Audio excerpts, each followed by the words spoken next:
Alright guys, we did a presentation on Honey Baked Bread Company. They are a local company here in Marquette. Introduction, they were founded in January of 2024 and they currently open a store in August, so they're relatively brand new. All their products consist of gluten-free, dairy-free, egg-free, and soy-free. Some of their products are cupcakes, honey bread, and muffins. They are a fully locally sourced business. They get their local honey from John Peter and Gladstone, and they also get all their fruits for their muffins locally. And the reason why they started this business was because Bailey, the owner, developed this disease when she was younger that was when she was allergic for gluten, dairy, and egg and soy. And then her son later developed it. So her passion for baking was very, very high, and so she wanted to be able to bake at this level with all that stuff free, so her and her son could enjoy that stuff. So upon some of our research in regards to it, obviously the target audience is people with celiac disease or people who have those four specific intolerance, right? So it's very niche based in regards to how they produce or how they project to each of their demographics, right? But the availability and accessibility for people who are not allowed but can't eat things such as gluten, dairy, soy, and egg is a good, little niche base, like I said, for their customers, and it outreaches not just to, people with those intolerances, but everybody else around there. I actually did, all of us went there. I got a cookie right after. I didn't even taste the difference. It was actually really good, so I liked it a ton. So some of the packaging that we noticed, a lot of their presentation is in glass.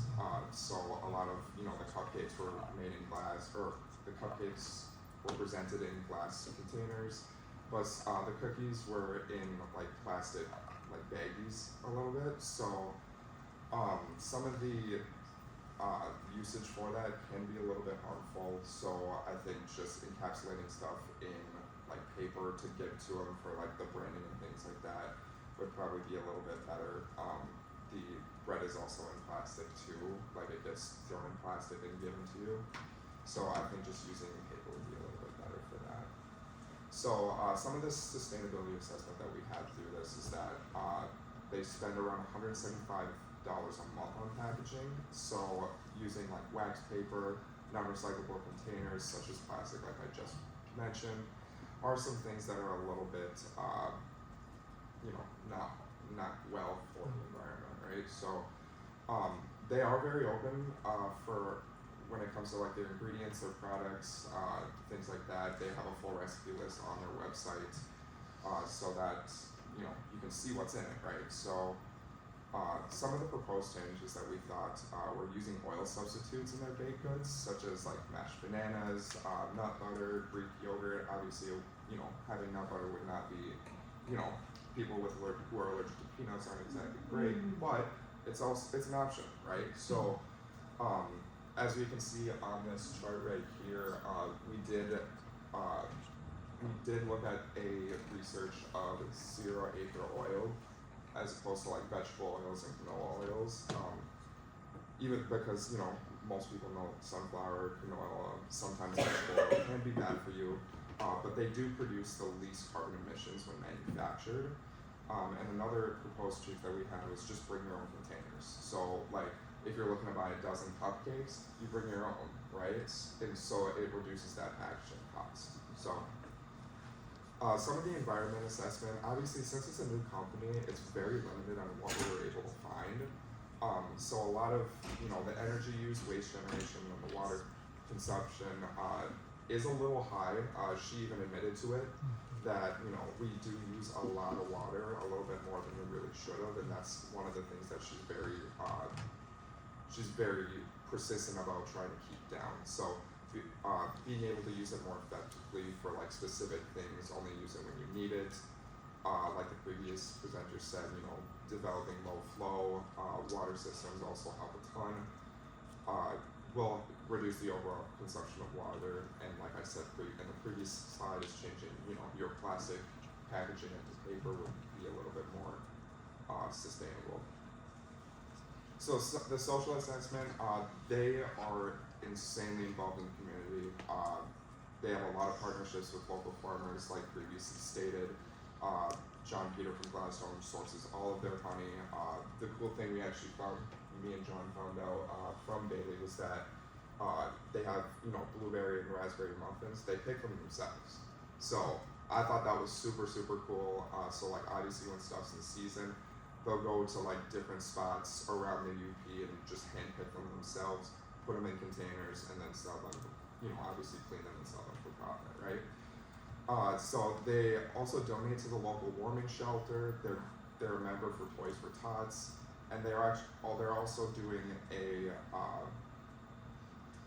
they're also doing dinner rolls for Thanksgiving. So it's available from now until the 26th. So feel free to check out their Facebook page and place a pre-order, because some of the bread's pretty good. So one big promotional thing is they actually do Frozen Fridays. So they do 50% off their frozen products, mostly bread and cupcakes, for people who don't, since it's a premium product, obviously gluten-free, as we can see in Walmart, Meijer, things like that, it's pretty expensive, right? So she found a way where people who have celiac disease have a way of, having a low-cost item, and all you have to do is just thaw it out and be able to throw it in the oven, or just thaw out the cupcake and eat it yourself, right? So, so some of the proposed changes, after review of their Facebook page, a lot of their social media stuff, they're doing well.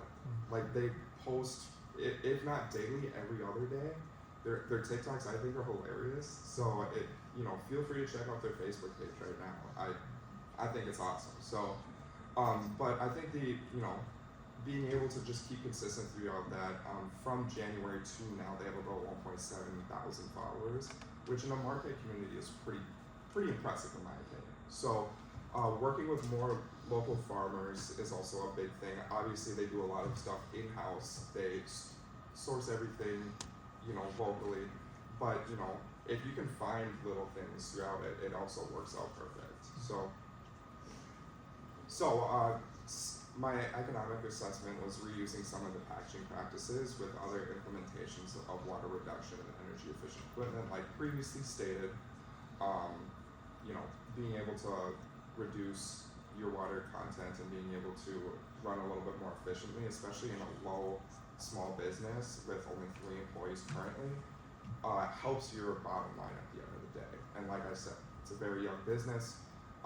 They were very open to our suggestions, especially once we present the paper to them. She even said, like, when we leave, hey, when you're done with it, give it to us. I really want to know what we can do better, because she's never owned a business before. Suggesting, like I said, our suggestions will help reduce their economic, increase their economic health. My apologies on the typo. While making sure the business can be a mainstay in local sustainability. So next, we're going to dive a bit deeper into the shift from the non-recyclable packaging to a more sustainable packaging. And so PET is 10 to 15% more expensive than non-recyclable packaging, like the wax paper they currently use, foam, and some other non-recyclable plastics they currently use. And so the cost of taking that switch, we have to take in the cost of all the variable costs, but it's going to be $12 more at the end of the month, or $144 annually, to use the PET plastic. But the pro of the PET is it can go to MRF. It's widely accepted to recycle, it's clean, and the wax paper does not cut it at all. So why make the switch?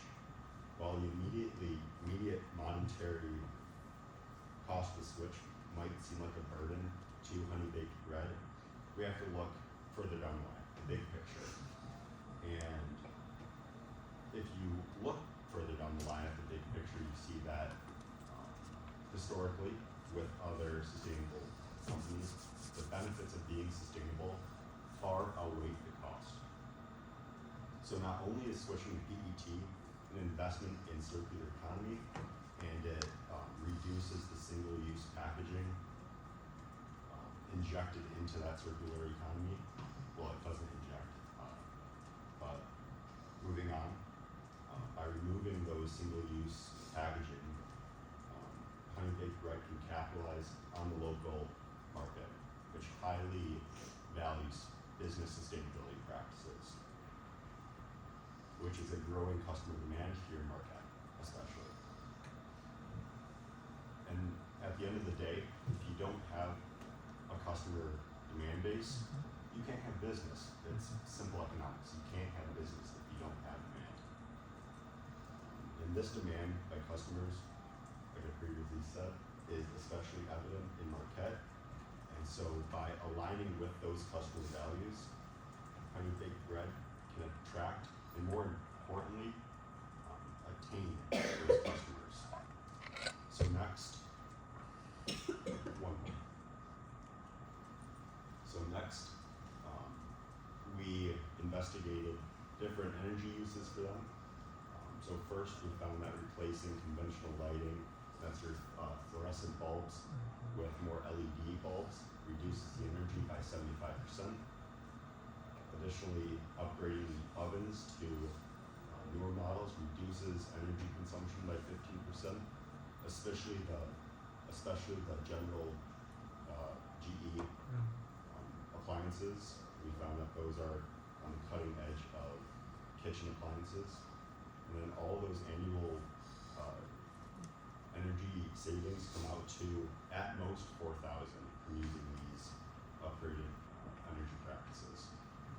So with an initial investment of $5,000 expected to pay off within 1 or 2 years, they can easily accomplish that. And Bailey Knight even said in an interview that that was one of her main goals for the company within 1 or 2 years to upscale. So that is a very feasible investment. Next slide, please. So next we're going to move on to the financial projections.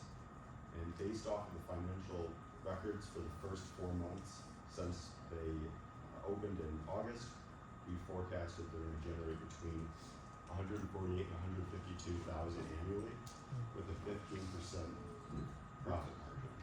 And that shows, that 15% profit margin shows that Knight is really effective at cost management and can steadily grow her customer base.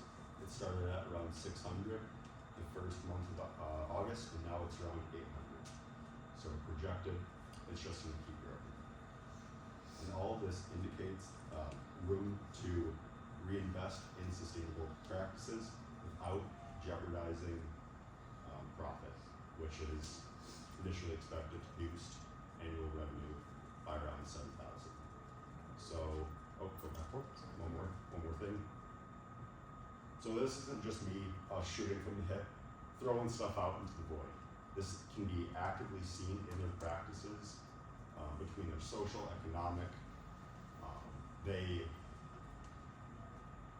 don't require, but they strongly request customers to bring in their own packaging, which does 2 things.